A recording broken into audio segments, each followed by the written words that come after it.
لا أقسم بيوم القيامة ولا أقسم بالنفس اللوامة أيحسب الإنسان أن لن نجمع عظامه بلى قادرين على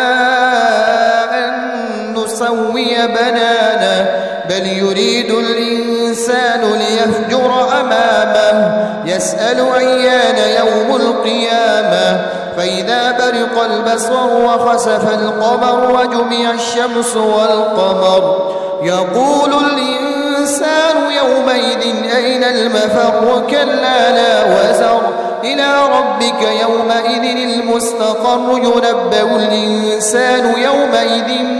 بما قدم وأخر بل الإنسان على نفسه بصيرا ولو ألقى معاذيره لا تحرك به لسانك لتعجل به إن علينا جمعه وقرآنه فإذا قرأناه فاتبع قرآنه ثم إن علينا بيانه كلا بل تحبون العاجلة وتذرون الآخرة وجوه يومئذ ناظرة إلى ربها ناظرة ووجوه يومئذ باسرة تظن أن يفعل بها فاقرة كلا إذا بلغت التراقي وقيل من راق وظن أنه الفراق والتفت الساق بالساق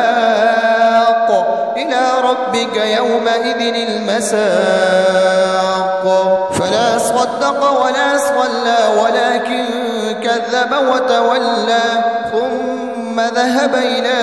أهله يتمطى أولى لك فأولى ثم أولى لك فأولى أيحسب الإنسان أن يترك سدى ألم يك نطفة من مني يمنى ثم كان علقة فخلق فسوى فجعل منه الزوجين الذكر والأنثى أليس ذلك بقادر على